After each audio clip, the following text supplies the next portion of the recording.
Nah, ini yang disebut dengan mustaqarrah. Mustaqar tadi di Quran surah ke-11 ayat ke-6. Ini yang disebut mustaudaah. Ya, menyebar, menyebar, menyebar, menyebar, menyebar. Di mana dia tersembunyi itu? Hanya Allah yang tahu. Makanya antum kan beraktivitas kan?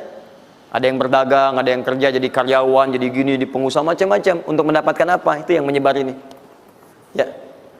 Dan menariknya antum kan minta kepada Allah, ya kan? Bahkan setiap dalam sholat. Coba lihat, Isa aja tadi minta 4 kali. Masih ingat nggak? Ya, coba duduk di antara dua sujud itu. Ya, antum baca apa? Rabbighfirli wajburni apa artinya warzuqni? Minta rizki tuh. Antum minta rizki, antum ke pusat minta tuh kepada Allah. Ya Allah, saya minta rizki, minta rizki. Warzuq itu minta rizki. Ada yang belum tahu. Ya 4 kali Isa, warzuqni, warzuqni. Setelah Isa masih minta juga. Ya Allah, berikan saya rizki. Yang tadi apa dalam sholat? Warzuqni. Warzuqni minta rizki. Antum minta ke pusat tuh, minta, ya Allah, minta. Terus oleh Allah disebarkan. Ambil. Cuman persoalannya yang kurang lengkap, kita nggak belajar bagaimana cara ngambilnya. Nggak tahu infonya, ini nyebarnya kemana aja nih. Yang paling repot itu adalah orang bikin usaha duluan. Usaha ini. Memang akan dapat. Cuma karena kita nggak tahu cara menyebarnya, maka masanya lebih lambat cara mendapatinya. Dan itu nggak terukur. Nggak terukur dalam konteks apa? Dalam konteks memetakan aktivitas kita. Kadang-kadang, maaf, waktunya sholat masih sibuk nyari ini. Ya, jadi kita nggak bisa bagi kapan sholat, kapan baca Quran, kapan sedekah, kapan tilawah, kapan ngapalin Quran. Coba lihat Abu Bakar As-Siddiq radhiyallahu ta'ala anhu. Itu kan pedagang sukses, pebisnis sukses, hartanya banyak, tapi masih sempat sholat tahajud sampai khatam Quran. Masih sempat sehari punya program sedekah, sehari nengokin orang sakit, sehari bisa menyolatkan orang yang meninggal, sehari bisa nganterin orang ke alam kubur. Itu ketika Nabi tanya, siapa malam ini hari ini yang sempurna jamaahnya, ngacung semua. Siapa hari ini sudah sedekah, sebagian turun tangan, Abu Bakar masih angkat. Siapa hari ini yang sudah membaca Al-Quran, beliau angkat. Siapa hari ini yang nengok orang sakit, beliau angkat. Siapa yang hari ini sudah mengantar orang ke jenazah ke kuburan, beliau angkat. Semua ini katakan Nabi, beliau angkat tangan. Nah, pertanyaan saya itu bagaimana cara manage aktivitasnya? Karena beliau tahu kunci rezeki itu ada di sini. Kalau nyebarnya ke sini, maka beliau atur aktivitas ibadah saya ini yang ke sini, yang rezeki ini yang ini. Atur waktunya kapan mendapatkan yang ini, kapan dapat yang lain. Yang paling dahsyat ini nanti yang akan kita bahas. Ada rezeki bahkan yang belum dicari, dia sudah datang min haitsu la yahtasib, dari sisi yang tidak dia ketahui. Ya, nanti kita lihat dan kita buktikan dengan ayat-ayatnya. Satu, jenis pertama,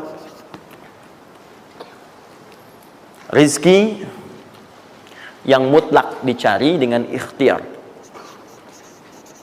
Ikhtiar dalam tanda kurung usaha. Dalilnya Quran surah 53 ayat 39. Quran surah 53 ayat 39. Ya, malam ini insya Allah saya buka pintu yang pertama adalah pintu ikhtiar. Ya. Ya, jadi antum kalau sudah tahu pintunya, nggak usah dari pintu ke pintu antum mengetok untuk menawarkan nama. Ya. Karena ada yang dari pintu ke pintu, kau coba tawarkan nama gitu, antum nggak usah gitu. Udah tinggal antum ini kan aja ini. Udah. Satu, ikhtiar lewat usaha. Turunan dalilnya, turunannya. Satu, Quran surah kedua ayat 168. Kalau ingin dipercepat, Quran surah kedua ayat 172. Kalau pengen lebih cepat lagi, Quran surah ke-7, oke dah, ayat 96. Dah? Sampai sini. Nah, kalau terjadi semacam terlihat ya pelambatan, maka ada teori. Jangan dilihat sebagai pelambatan, tapi dilihat sebagai percepatan akumulasi. Ya, akumulasi supaya terkumpul lebih banyak pada saat antum membutuhkannya. Ya, nanti kita lihat dalilnya di Quran surah 46 ayat ke-15. Ya. Ini wajib hafal ya. Tenang aja, pertemuan kita berikutnya kapan? Masih 1 pekan. Gampang. Masya Allah. Orang 3 hari apa 200 ayat Al-Imran. Masa sepekan antum berapa ayat sih ini? Gampang ini. Ayatnya juga pendek-pendek, insya Allah. Ya. Sudah? Jangan dulu dilihat, catat aja dulu. Kalau antum lihat sekarang, antum nanti udah ini duluan. Catat dulu aja. Sudah? Udah ya? Baik, ini udah. Nah, sekarang turunannya, kan ini baru intinya. Turunan amalannya. Ini wajib antum kerjakan. Satu, di turunan amalannya. Quran surah ke-17 ayat 78 sampai 82. Ini wajib antum kerjakan. Demi Allah saya katakan wajib antum kerjakan. Kalau ini antum gak usah hafalkan untuk dites. Ini gak akan dites insyaallah. Tapi antum wajib amalkan saat nanti menunaikan ibadahnya. Baca ayat ini. Ya, dites oleh kita sih enggak. Cuman saat antum kerjakan mesti hafal ini saat ibadahnya. Ya. Karena antum akan baca dalam sholat. Ya. Sama aja dong. Ya. Teruskan. Terus. Quran surah ke-73 ayat 1 sampai 20. Tidak akan muncul di ujian. Insyaallah. Sudah? Teruskan. Quran surah ke-15 ayat 9. Dan Quran surah ke-54 ayat ke-17. Satu ayat saja. Mau satu ayat, mau 4 ayat? 4 ya, boleh ya? 4 ayat ya, boleh ya? Ayat 17, ayat 22, ayat 32, ayat 40. 4 ayat. Insya Allah saya bermohon kepada Allah 4 ayat ini bunyinya sama supaya memudahkan hafalan antum.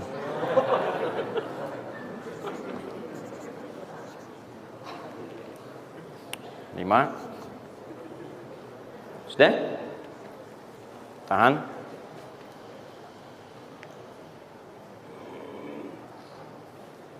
Sudah? 5. Amalkan yang Quran surah ke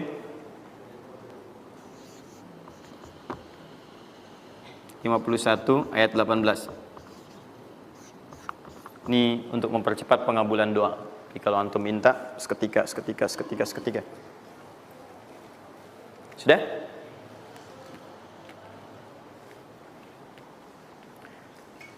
Mau saya kasih bonus gak? Enggak, bonus ini sifatnya spesial. Bahkan ketika antum mengerjakan, rezeki itu bisa datang. Dan saya langsung berikan contohnya. Tapi kalau ini saya tuliskan, wajib hafal. Siap ya? Karena ini tawarannya tinggi, ya. Pilih mana? Enggak saya kasih, antum cari sendiri, atau saya kasih, tapi wajib hafal. Boleh ya? Baik. Dan ini ayat pertama, mana panitia? Lihat ya, ingat baik-baik, ini ayat pertama yang akan menguji. Jadi password kunci pertama untuk masuk pekan depan, ayat yang ini. Quran, surah ketiga Ali Imran, ayat 35 sampai 39.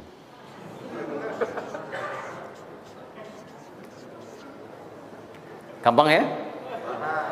Alhamdulillah. Yang akan diuji hanya ayat 37-nya, 38 dan 39-nya. Yang diujinya 37, 38 dan 39. Panitia boleh acak mau tanya yang mana dulu ya. Tapi itu ayat yang pertama, yang selanjutnya 3 ayat berikutnya bebas pilih. Sudah? Nah, ini bagian pertama. 1, rezeki yang didapatkan dengan ikhtiar. Kedua, rezeki yang didapatkan dengan bersyukur. 2, dengan syukur.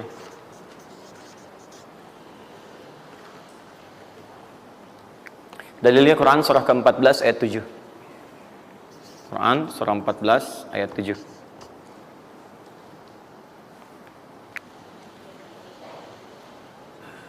Yang saya kotaki itu yang dihafal ya. Yang saya kotaki itu yang dihafal.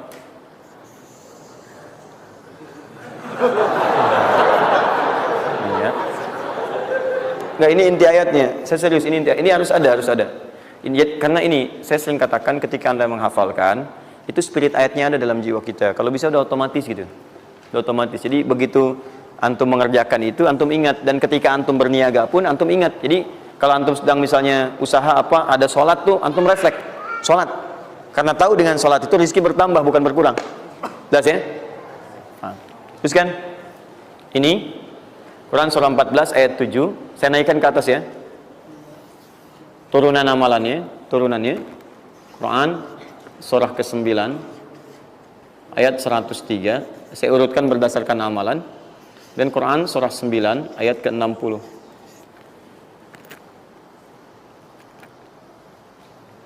Sudah?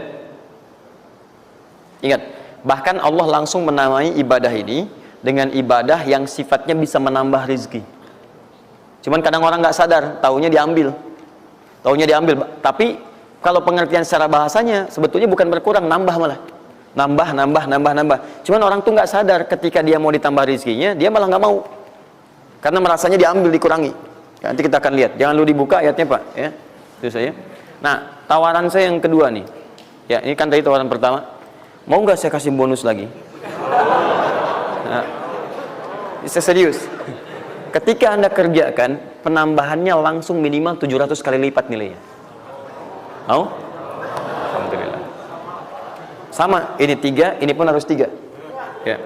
Quran surah kedua ayat 261 sampai 263. Nah, ini saya kotakin.